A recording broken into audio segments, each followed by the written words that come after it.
ఎక్కువసేపు నిలబెట్టేస్తున్నానే అన్న సందిగ్ధంలో నన్ను పడేయకుండా చాలా ఓపికగా నిలబడినటువంటి మా తమ్మారెడ్డి భరద్వాజ సార్ని ఇప్పుడు మాట్లాడవలసిందిగా రిక్వెస్ట్ చేస్తూ. అందరికీ నమస్కారం.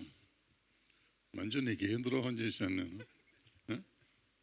నాకే కాదు సార్, మీరు ఎవరికి జెమినీ టీవీలో ఉన్నప్పటి నుంచి నేను నీకు అవును సార్ సపోర్ట్గానే ఉన్నాను కదా, ఎప్పుడు నీకు శత్రుత్వం లేదు కదా, మరి ఎందుకు నుంచో పెట్టు అంతసేపు? హఠాత్ పరిణామం అనుకోని అనుకోవాలి, సరే నీ ఇష్టం. కానీ సందిగ్ధం టైటిల్ చాలా బాగుంది. మంజు చెప్పినట్టు చాలా అద్భుతమైన టైటిల్. ఈ మధ్యకాలంలో తెలుగు టైటిల్స్ రావటం అని, ఈ డబ్బింగ్ సినిమాలో కూడా ఇంకా ఆ డబ్బింగ్ తమిళ అయితే ఏ భాష అయితే ఆ భాష టైటిల్తో రిలీజ్ అయ్యే రోజులు కూడా వచ్చేసినాయి. ఈ టైంలో ప్యూర్ తెలుగు టైటిల్ సందిగ్ధంతో వచ్చారు సినిమా.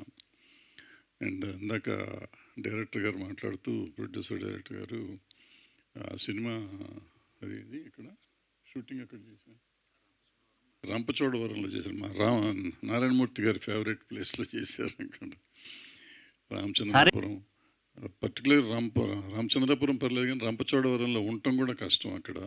అక్కడే చాలా రోజులు షూటింగ్ చేశారంట. కార్లు కూడా వెళ్ళని పరిస్థితి. ఆ విలేజ్ ఇందాక చూసిన విలేజ్ చూస్తే చాలా దూరం. అది అంత కష్టపడి చేసి సినిమా మీద ప్యాషన్తో చేశారు సినిమా. సో వీళ్ళందరూ యూనిట్ అంతా వాళ్ళు చెప్పిన లెక్క ప్రకారం ఎంతో కష్టపడి చేశారు. ప్రతి సినిమాను కష్టపడే చేస్తారు, ఎవరు ఊరికేం చేయరు, అందరూ కష్టపడే చేస్తారు.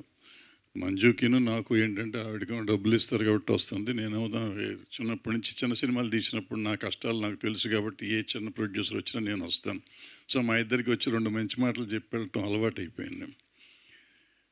ఇక్కడ ఎందుకు అసలు ఈ ప్రీ రిలీజ్ ఫంక్షన్ ఎందుకు చేయాలి, ఎందుకు చేస్తున్నాం, అసలు ఏంటి, ఎందుకు అయిపోయింది, సినిమా ఇండస్ట్రీ ఏమవుతుంది?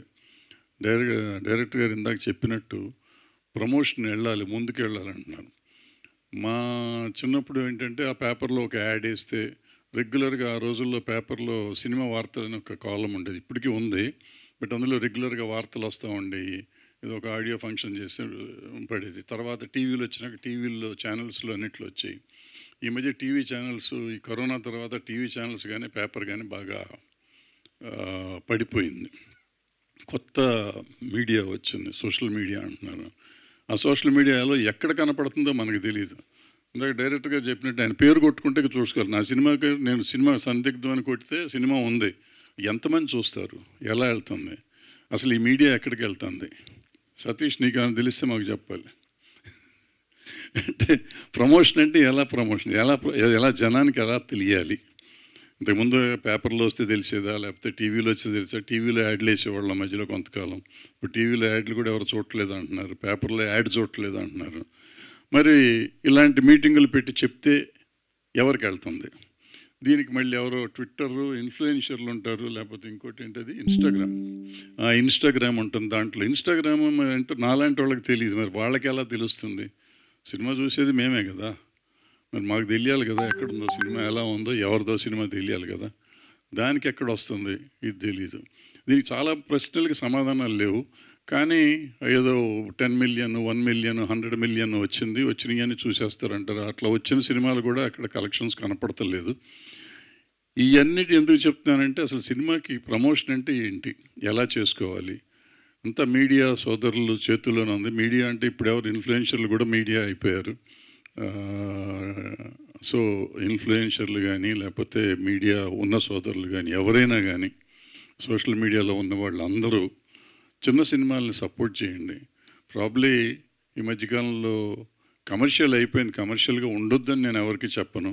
కమర్షియల్ అయినా కానీ చిన్న సినిమాలు ఉన్నాయి, వాటిని కూడా ప్రమోట్ చేయండి. పెద్ద సినిమాలు మీరు చేసినా చేయకపోయినా ఆటోమేటిక్గా వాటికి ప్రమోషన్ అవుతుంది. ఎందుకంటే వాళ్ళకి సబ్జెక్ట్ ఆర్టిస్ట్ వాల్యూ కానీ డైరెక్టర్ వాల్యూ కానీ ప్రొడక్షన్ వాల్యూస్ కానీ ఉంటాయి కాబట్టి వెళ్ళిపోతుంది. బట్ ఇలాంటి సినిమాలకి ఎలా వెళ్తాయి? సో మీరు చేస్తే వెళ్తాయి. మీరు చెయ్యండి, దయచేసి చేయండి. చిన్న సినిమాలని ప్రమోట్ చేయండి. ఆడినైతే ఆడతాయి, లేకపోతే సినిమా బాగుంటే ఆడుతుంది, లేకపోతే లేదు. బట్ మీరు జనానికి తెలిసేటట్టు చేసే ఆయుధం మీ చేతిలో ఉంది. ఆయుధాన్ని సక్రమంగా వాడుకుని హెల్ప్ చేస్తారని ఆశిస్తూ సెలవు తీసుకున్నాను. Thank you. టీం మొత్తానికి all the best. Super sir, thank you very much. Very